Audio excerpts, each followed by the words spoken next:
ලංකාවේ හැමෝගෙම පොඩි උදව්වක් ගන්න. මේ දරුවට අවුරුදු 12යි නේ.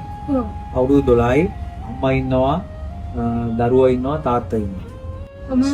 මාස 3 ඉඳලම මේ දරුවා බලා ගන්නවා. ලස්සන කෙලි පොඩිත් එක්. ඉතින් මොකද්ද අම්මේ මෙයාට වෙලා තියෙන්නේ?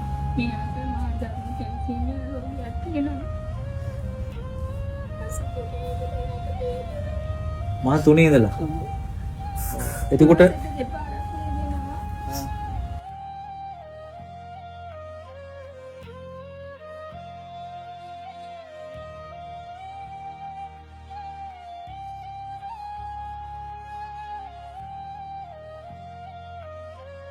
අම්මේ අඬන්න නැතුව විස්තර කියන්නකො. දුකයි තමයි අපිටත් දුකයි.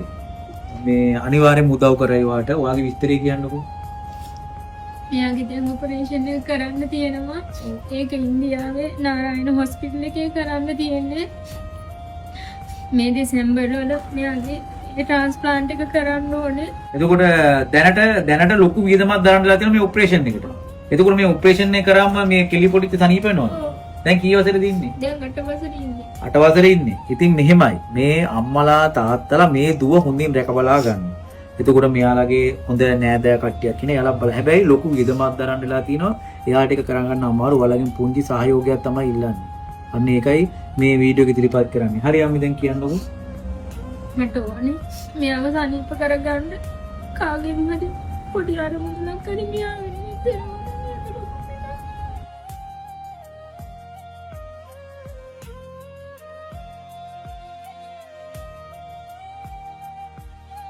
රුපියල් 100 හරි කමන්නේ මේ අම්මලාගේ account එකට දාන්න. මේ කෙලිය පොඩිත් බේර ගන්න.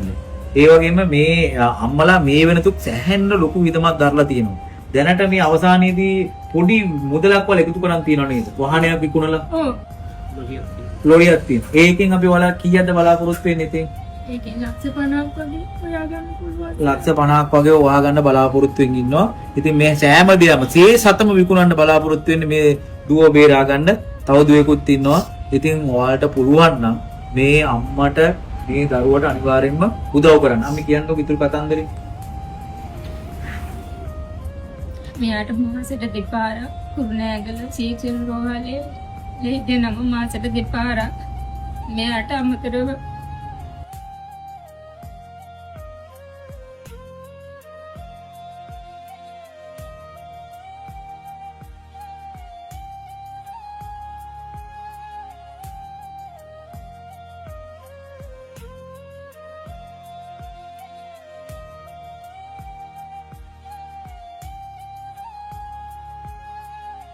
ගේ යකඩ කරන්න හරියකට අයින් කරන්න මැෂින් එකක් ගහනවා. ඒක පැය 12ක් යන්න ඕනේ. ඒ කියන්නේ හැන්දෑවේ 6ට ගහපුවම උදේ 6ට තමයි ගලවන්නේ. ඇඟේ තියෙන අනවශ්‍ය යකඩේ මැෂින් එක හරහා තමයි ඉවත් කරන්නේ. මට ඕනේ මගේ දරුවා සනීප කරගන්න.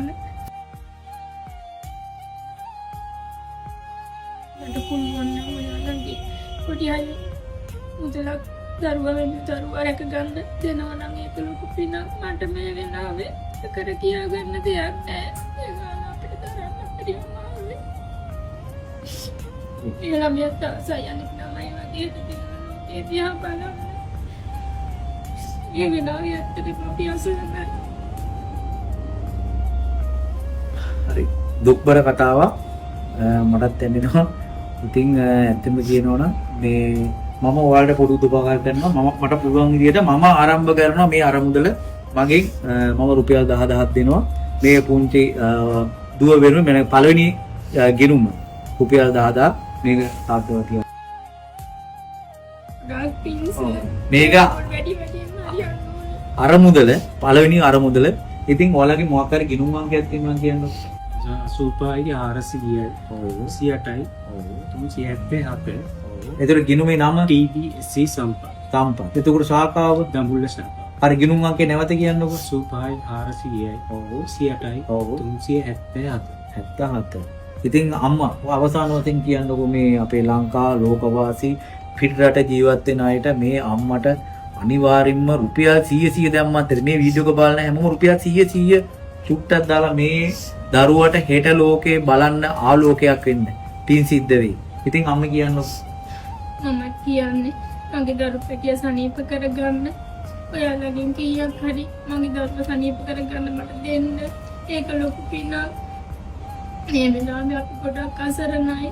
මගේ දරුවා ජීවත් කරගන්න මේ අවුරුද්දේ දෙසැම්බර් තමයි මෙයාගේ 70 දිලා තියෙන්නේ. කොහෙද තියෙන්නේ? ඉන්දියාවේ නාරායන හොස්පිටල් එකේ ડોક્ટર සුනිල් බාග් සර් තමයි. ඔයාලා ගෙදර ඇඩ්‍රස් එක ලිපිනයක් කියන්නකෝ. වර්තාන්ත කියන්නකෝ. ආ කටාව දඹුල්වල මිනිහව කෙකිලා. හරි. ඔන්න ඔක තමයි ලිපිනේ. හරි. එහෙනම් පුතේ අනිවාර්යයෙන්ම ඔයාලට ලංකාවේ ඔක්කොම උදව් කරයි. හරිද? හරි. අනිවාර්යයෙන්ම බයින්ඩ් එපා ඔයා. හරි. ඉස්කෝලේ ගිහිල්ලා දැන් ඉස්කෝලේ යනවා නේද? හරි. හරියන්නේ. හරි. අනිවාර්යයෙන්ම උදව් කරයි. එහෙනම් හැමෝම උදව් කරන්න. බුදු සරණයි. අනිවාර්යෙන් මේ දරුවා සතුටින් තියන්න. මේ දරුවා සතුටින් නම් අපි හැමෝම සතුටින් ඉමු.